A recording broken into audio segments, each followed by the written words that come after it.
dizimista, pelos ofertantes. Você que ainda não entrou nesse propósito, entre com a gente. Você vai ver o investimento que você fará. Eu tenho certeza que quem investe o que é de Deus, Deus cuida do que é dele. Repita comigo, diga: bendito é aquele que vem no nome do Senhor. A palavra essa noite, nosso irmão diácono Eric Silva. Aplauda ao Senhor nessa noite.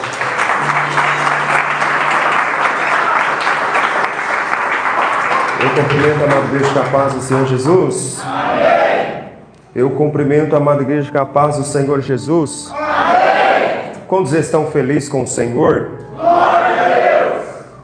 O Senhor é bom, em todo o tempo Ele é bom. Queridos,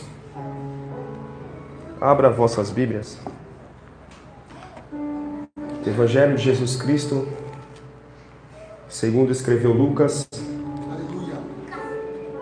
capítulo 8, versículo 22. Enquanto os irmãos procuram, quero agradecer essa oportunidade, essa noite, mais uma vez ministrar a palavra do Senhor nesse altar. Quero agradecer ao nosso pastor Josafá pela confiabilidade mais uma vez.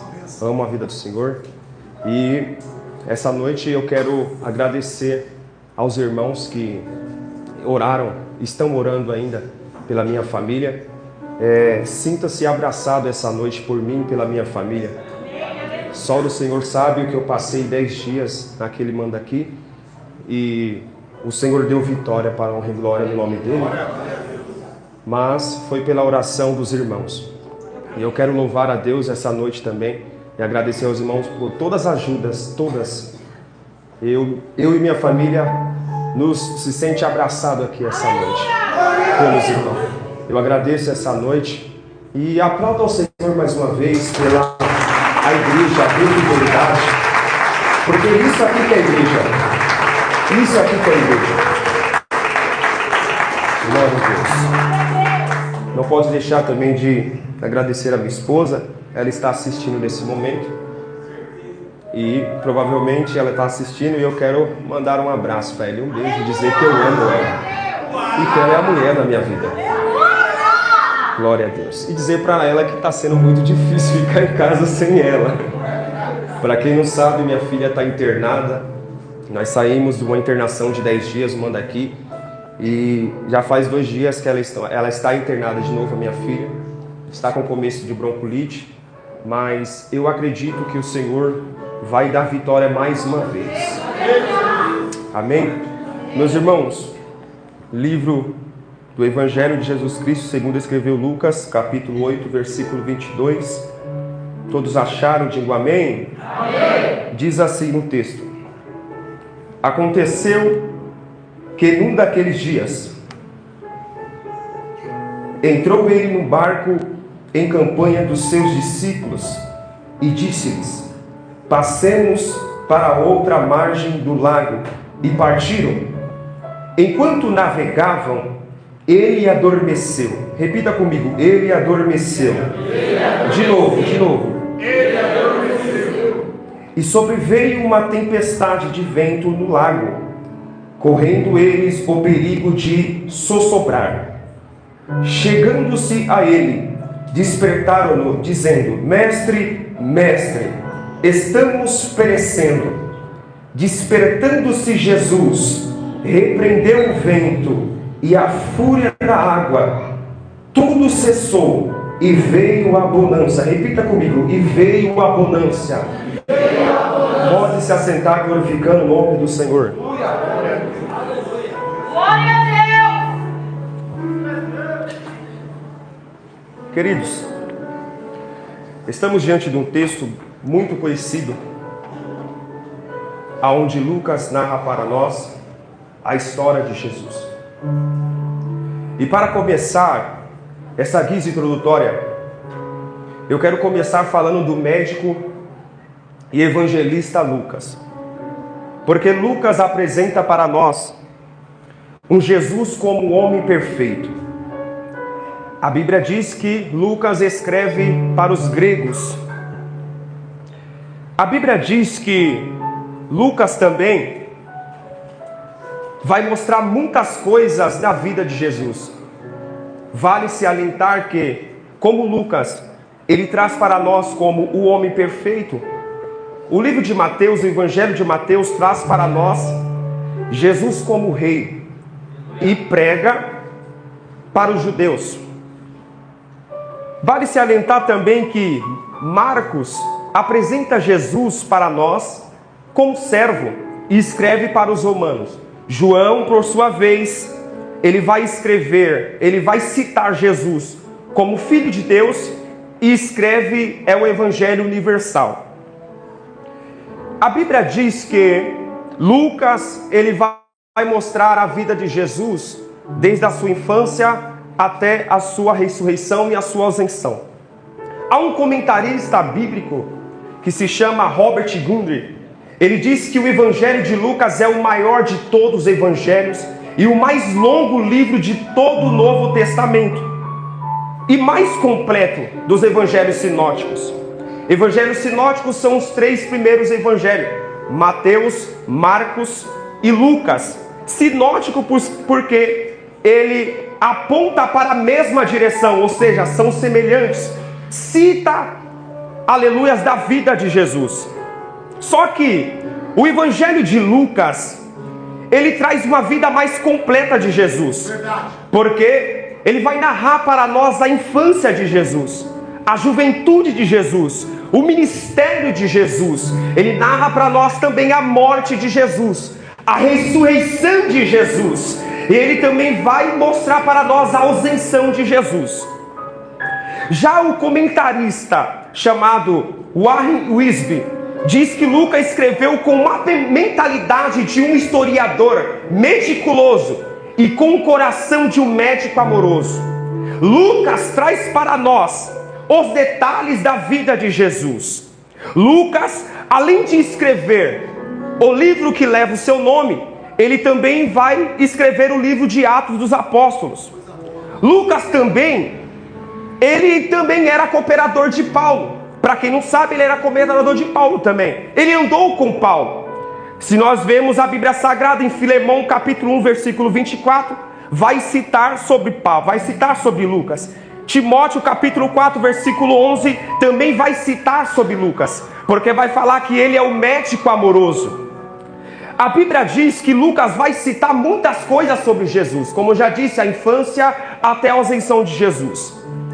Eu fiz aqui essa guisa introdutória para você entender o que Lucas fala sobre Jesus. E eu já quero começar aqui a falar do capítulo 5. Porque o capítulo 5 do livro de Lucas, nós temos na epígrafe do texto a pesca maravilhosa. Todos nós conhecemos essa história. Todos nós conhecemos porque ali foi no começo do ministério de Jesus. Lucas narra para nós que ali foi o começo de tudo. Jesus, após ser batizado, ele vai começar a curar, vai fazer muitas coisas, mas ele vai primeiro começar com os discípulos.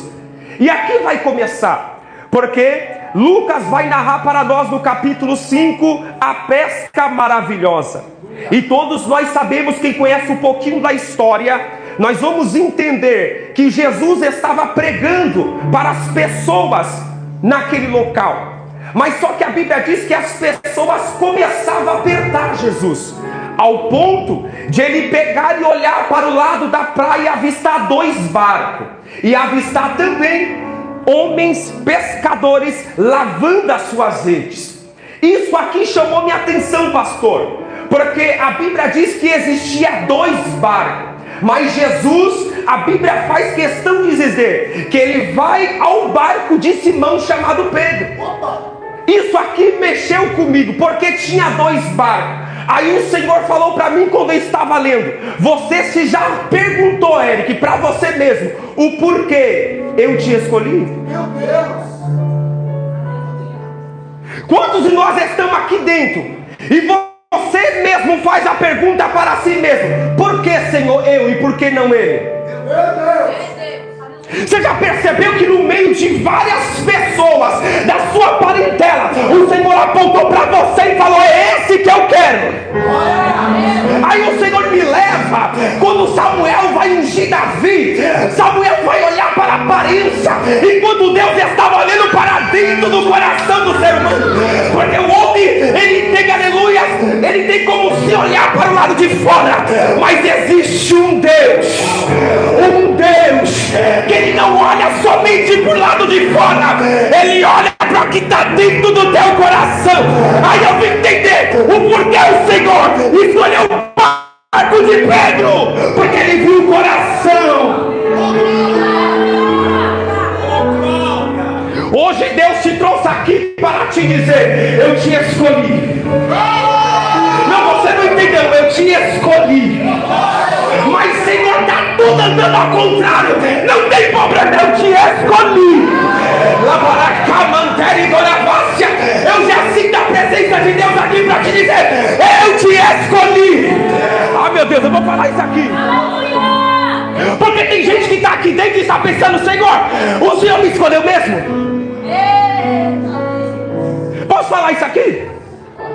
Porque tem gente que está olhando para você e está dizendo: ali não é nada, não serve para nada, está perdendo tempo na igreja. Mas o Senhor disse: a minha graça te encontrou aqui essa noite. E Deus manda eu te dizer: eu te escolhi, eu vou te levantar. Levanta a mão que eu vou profetizar. Jesus está segurando na sua mão hoje, está dizendo: siga-me, vem comigo, filho. Está doendo, mas vem comigo.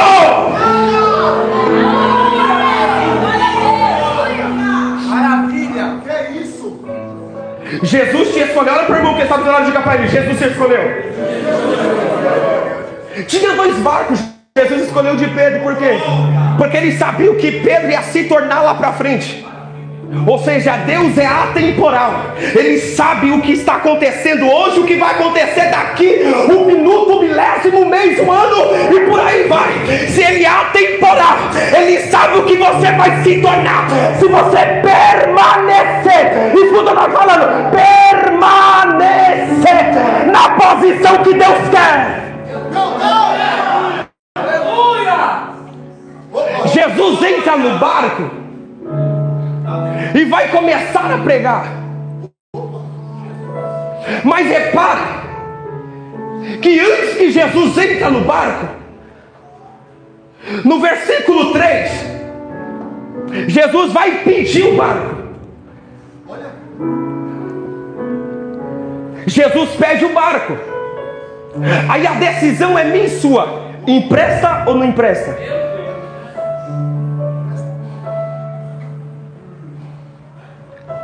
Depois que ele empresta o barco, Pedro deixa Jesus entrar. Jesus começa a pregar para a multidão. Pedro, olhando aquela situação, estava triste, cabisbaixo, porque foi pescar a noite inteira, mas não conseguiu nada. Mas ele emprestou o barco. Glória! Aleluia! Olhe para o irmão que está do outro lado. Não é só porque a sua noite não foi boa. Fala para ele que amanhã vai continuar no sendo. Não, eu tenho uma palavra de Deus para você. Não é porque somente a tua noite não foi boa, porque a Bíblia diz que há um choro à noite, de manhãzinha, alegria virá. Quem acredita nisso, chama a atenção do grandão da Galileia.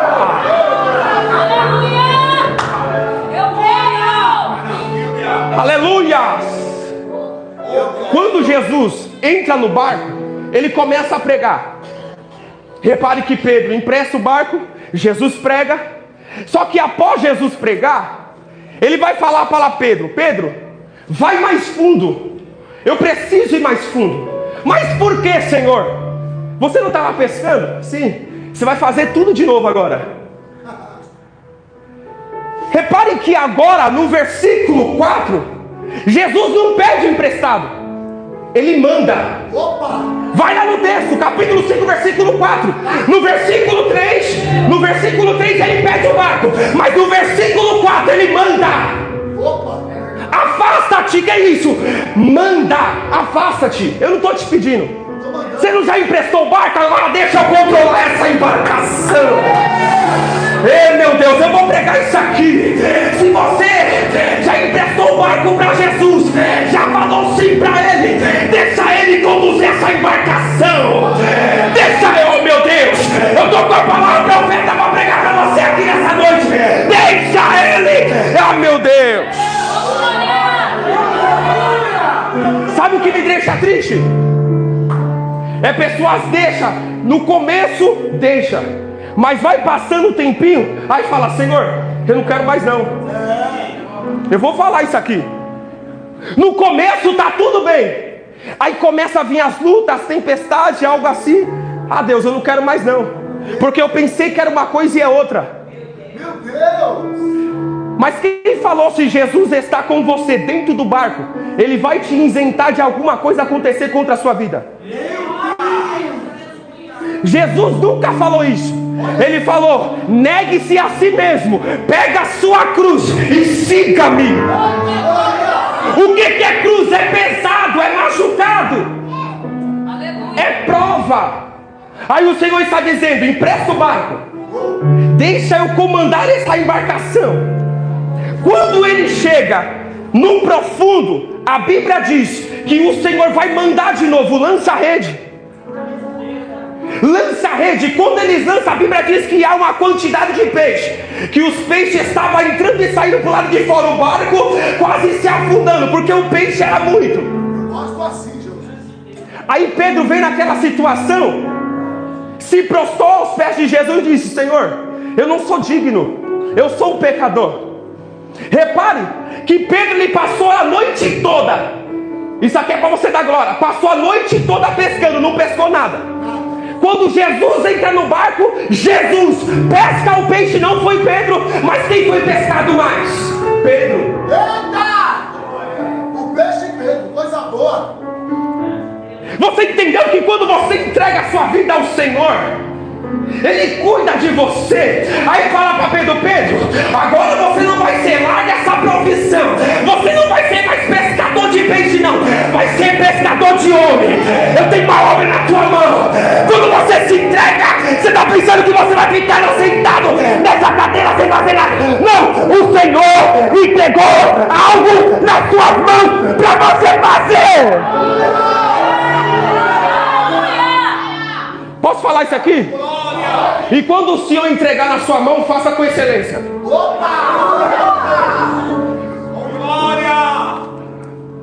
Olhe para o irmão que está do lado e diga para ele: faça com excelência. O Senhor está no controle. Diga para ele: seja profeta. Isso aqui é um culto. Vamos dar glória, vamos dar aleluia. Chama a atenção do Eterno. O Senhor está no controle da situação.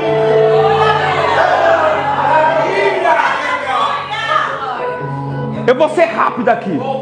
Prometo não ser cansativo, mas objetivo sim. Por quê? Quando eu estava no hospital 10 dias, o Senhor me deu essa mensagem aqui. Eu acredito nessa palavra. Quando eu estava 10 dias no hospital, o Senhor falou: lê o livro de Lucas. Eu acredito. Vai meditar, meu filho. Vai ler livro. Senhor, mas as coisas estão dando errado aqui dentro. Vai ler Bíblia. Comecei a ler. Quando eu cheguei no capítulo 8, Jesus falou para mim parar. É aqui, até aqui que eu quero falar com você. Por quê? Porque no capítulo 8, versículo 22, Jesus, olha só, Jesus dá uma ordem para os discípulos: suba no barco, vamos para o outro lado do lago. Mas espera aí, quem conhece a história vai entender que no meio da trajetória para o outro lago aconteceu uma tempestade, não foi?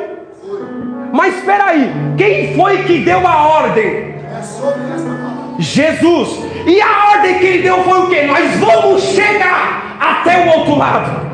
Não, você não pegou isso aqui. Se Jesus falou que nós vamos chegar até o outro lado, Ele está dizendo: independente da tempestade, se eu falei que você vai chegar, você vai chegar. Eu estou pregando palavra. Isso aqui é a Bíblia.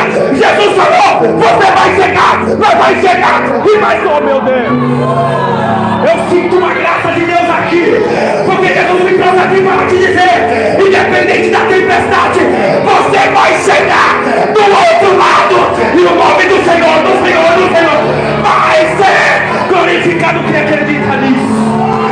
Um minuto de glória, um minuto de glória, um minuto de glória, porque nós vamos chegar do outro lado. Eu vou deixar você adorar.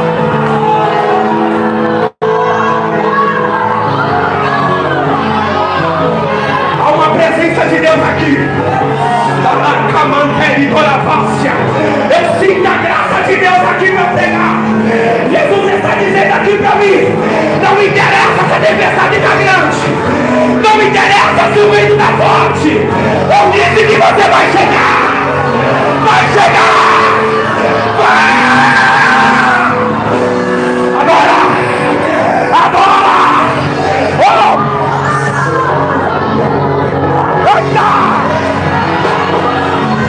Quem veio adorar, levanta essa mão, pelo amor de Deus, adora!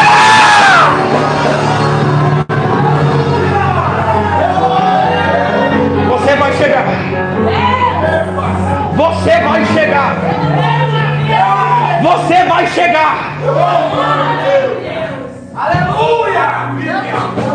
Eu sinto a graça de Deus aqui.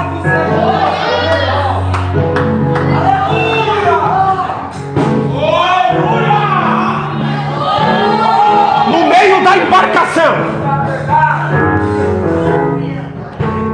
Jesus dorme.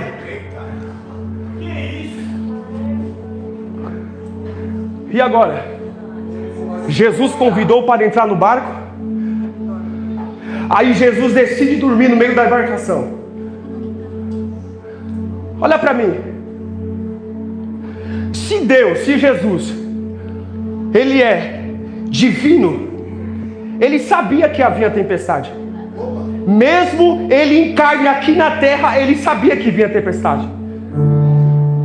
Jesus não curava? Poder vem de quem? Então Ele sabia. Se Ele sabia que estava vindo a tempestade, Ele vai dormir? Olha o que a Bíblia diz. Se a Bíblia diz que nós temos que ser imitadores de Cristo, se Jesus sabia que a tempestade ia vir, Ele foi dormir. Olha o que a Bíblia diz. 1 Coríntios, capítulo 11, versículo 1. Sejam meus imitadores, assim como eu sou de Cristo. Peraí, você vai entender. Se a Bíblia fala para nós ser imitadores de Cristo, o que Jesus queria ensinar para os discípulos na embarcação? Se eu estou descansando, não, você não pegou. Se eu estou descansando, se eu estou descansando, discípulos, descansa também.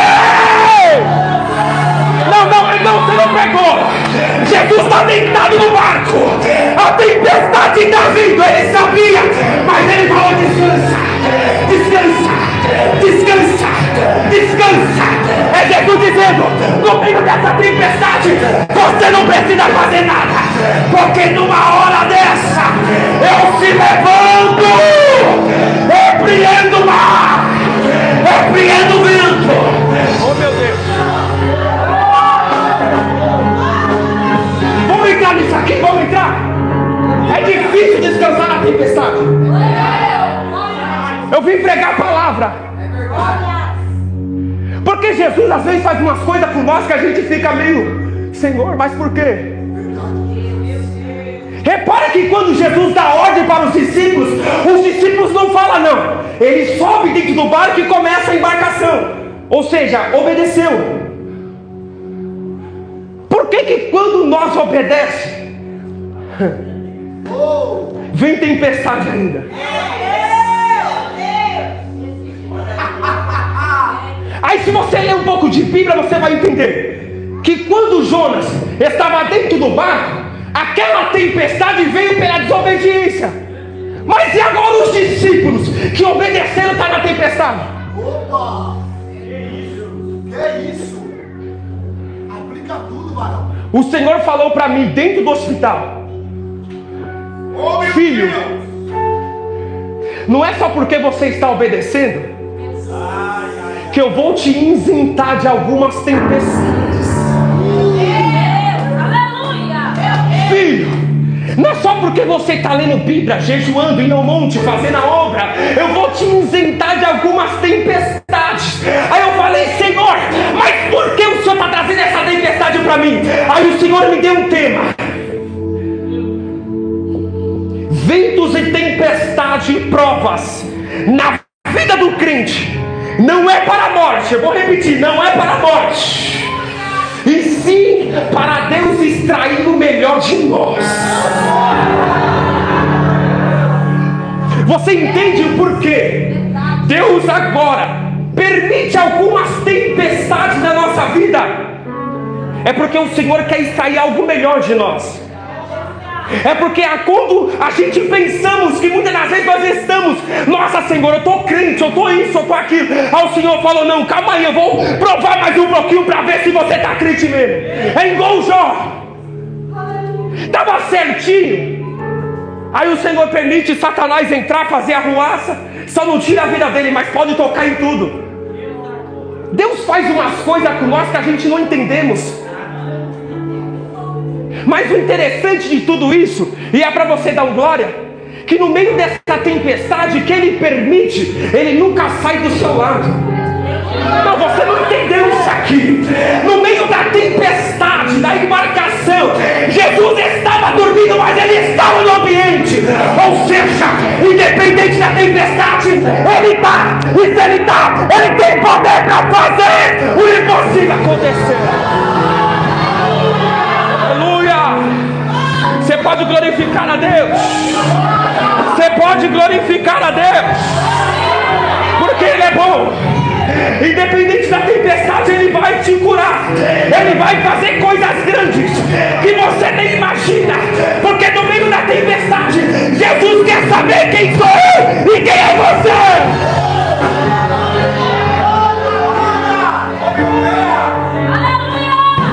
Qual é o tamanho da nossa fé na tempestade?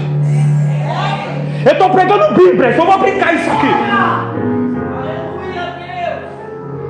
Qual é o tamanho da nossa fé? Independente da situação que nós estamos passando, Jesus quer saber qual é o tamanho. Qual que é o tamanho da sua fé? Qual que é o tamanho da sua fé? E vale se alentar aqui que os discípulos sabiam que Jesus podia fazer. Eles não andavam com Jesus. Aí nós que estamos aqui, nós não andamos com Jesus. Nós estamos aqui na casa do Senhor, nós conhecemos Ele, sabemos que Ele faz milagre. E por que quando vem algumas tempestades na nossa vida, nós desacreditamos, nós ficamos incrédulos? Acabou glória, mas eu vou falar. Por quê? O Senhor está perguntando por quê? Se você sabe que eu faço, que você sabe no segundo tempo, nos 45 minutos, eu vou dar providência para você. Por que você está desesperando?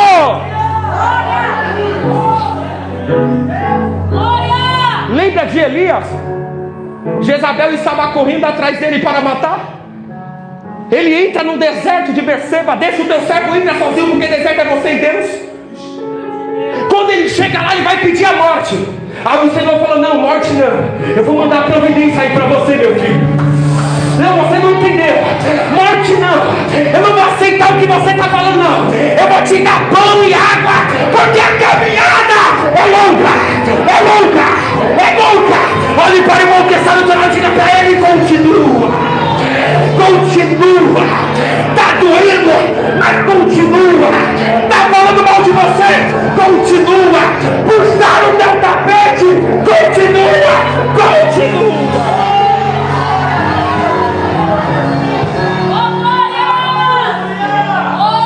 Já estou partindo para o final.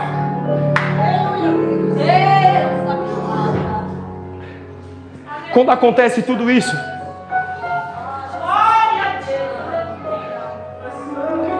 os discípulos vão olhar para um para o outro. Depois que Jesus se levanta, repreende o mar, repreende tudo e vem a bonança, assim como nós lemos. Mas os discípulos agora olham para um para o outro e dizem: quem é este? Quem é este? Quem é este? Quando eu li isso aqui, quem é este?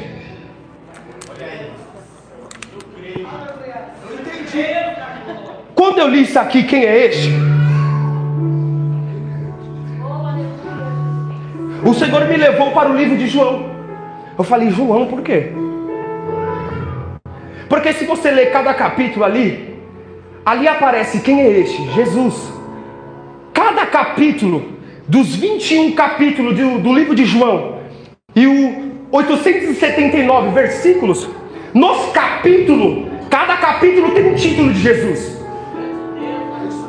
Aí eu peguei e perguntei: Senhor, mas o que quer dizer isso? Aí ele falou: lê o capítulo 1, lê o capítulo 2, lê o 3, o 4, até chegar no 21. Aí eu vim entender que no capítulo 1, se você entender, dá um glória aí, para me finalizar. No capítulo 1, Jesus é o verbo divino. No capítulo 2, Jesus é o purificador do templo. No capítulo 3, Jesus é o Filho unigênito de Deus. No capítulo 4, Jesus é o Salvador do mundo. No capítulo 5, Jesus é o juiz de todos. No capítulo 6, Jesus é o pão da vida. No capítulo 7, Jesus é a água viva. Mas no capítulo 8, Jesus é a luz do mundo. No capítulo 9, Jesus é o que dá vista aos cegos. No capítulo 10, Jesus é o bom pastor. No capítulo 11, Jesus é o ressurreição e a vida.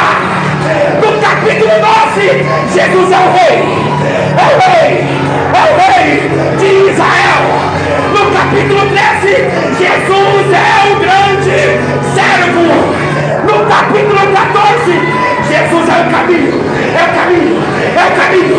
É o caminho. É o caminho. É o caminho. É o caminho. A verdade. A verdade. A verdade. A verdade. A vida. A vida. A vida. A vida. No capítulo 15, Jesus é a videira verdadeira. No capítulo 16, Jesus é o vencedor do mundo. No capítulo 17, Jesus é o sumo sacerdote. No capítulo 18, Jesus é o mestre traído. No capítulo 19, Jesus é o Salvador crucificado. No capítulo 20, Jesus é um Salvador, um Salvador, um Salvador.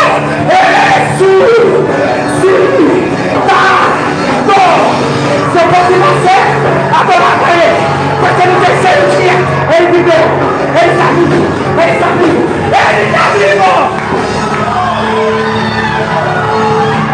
Olhe para o irmão que está no diga para ele: Ele está vivo, Ele está vivo, Ele está vivo. Seja mais profeta agora. Ele está vivo e Ele está aqui. Ele está aqui. Ele está aqui. La baraca montanha, uma vaciada ele vem comigo. É baraca montanha. Ele está vivo. Ele está vivo. Ele está vivo. A presença de Deus está aqui. Seja renovado agora. Seja renovado agora.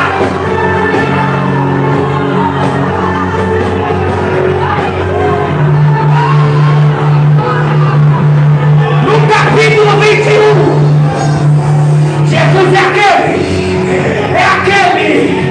que restaura o arrependido. Adora Ele. Quem é o arrependido é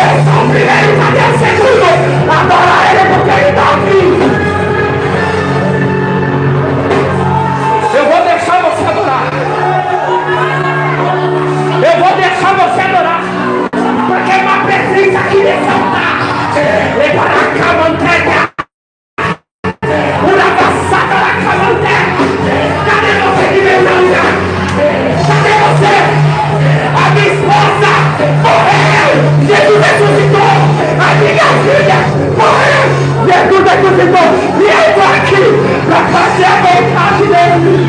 Cadê você que veio para adorar?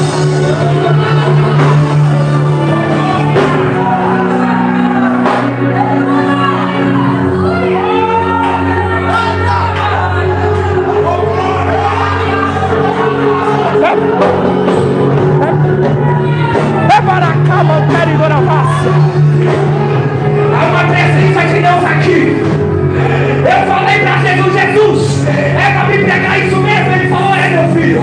Quando foi antes de pegar a palavra, o pastor começou o louvor, falando da tempestade. Eu falei, Senhor, é esse mesmo. Mas Deus, manda um sinal que o Senhor está aqui. Ele falou, hoje eu vou renovar. Eu vou renovar. Levanta a sua mão, porque eu vou te renovar aqui hoje. Glorificar Ele, porque Ele está vivo.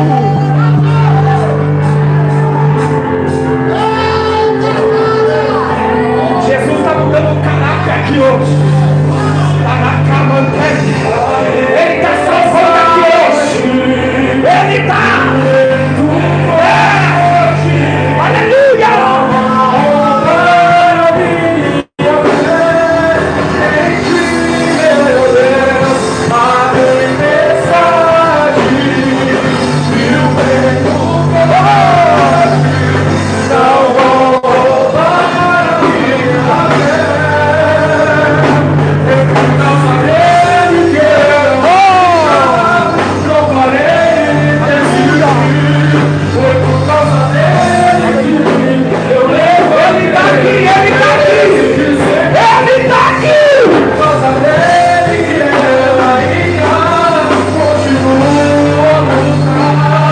Por causa que Jesus